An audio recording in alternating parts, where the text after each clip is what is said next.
Hey there, neighbors and naysayers. May 2, 2025.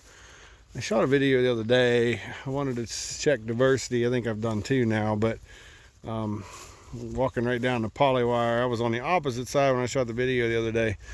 We just kind of wanted to see the difference in grazing height and difference in diversity here. The left side here is the most diverse part of the whole left side pasture, and then to the right it gets really diverse over here because this is where we unrolled the most amount of hay.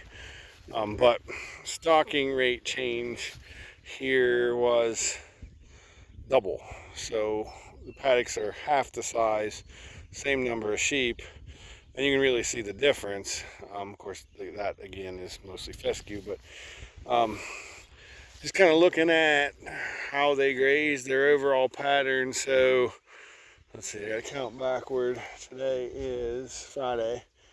So Thursday's behind me. This is Wednesday. To the right in front and to the right is Tuesday, and to the left would be Monday grazing. So a couple days, 3 days difference, which in the spring can be quite a lot.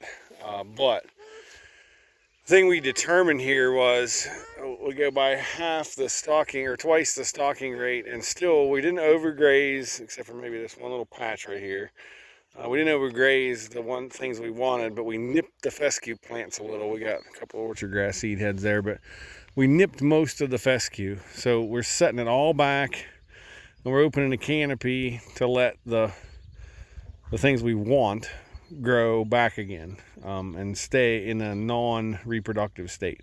We know the fescue is going to blow up. We know it's going to go to seed. That's just the way it is. We're just trying to keep the other diverse enough. As Levi's trying to stick a stick down the hole in my pants. I can't always. Hey, I can't always keep. He loves to hear the echo, so that's what he's yelling about. We're trying to keep diversity here, and in the non-selective versus the selective, and what are we accomplishing? What do we need, and how do we graze it? And what we've determined here is there's a happy medium here. We could non-selective graze this and blaze it down to nothing, but then all we'd have is fescue and horse nettle and ironweed here in a couple weeks, and we don't want that either. So this is the happy medium. Get the fescue nipped off, just put enough pressure on to nip the fescue while grazing the things that they want, and that will then make them be more productive, stay in a non-reproductive state. We're gonna let that fescue blow up. We'll graze it later.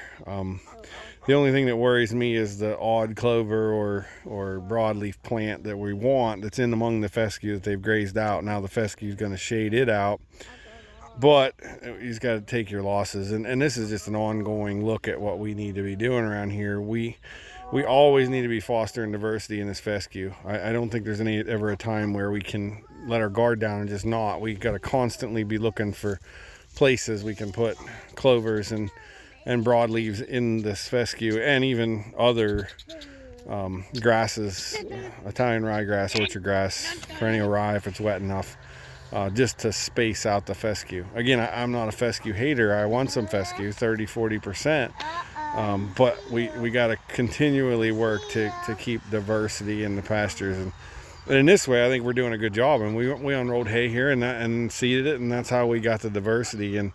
And conversely, we're trying to do the same thing with bale grazing. Now, look back at some of my videos 2 years ago in January when we moved the cows off of this, and you could hear the disappointment in my voice for what this looked like.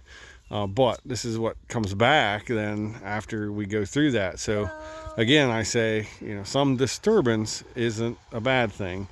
We just got to learn to minimize that disturbance and use the disturbance to our advantage. With that, I'll say, we'll see you next time.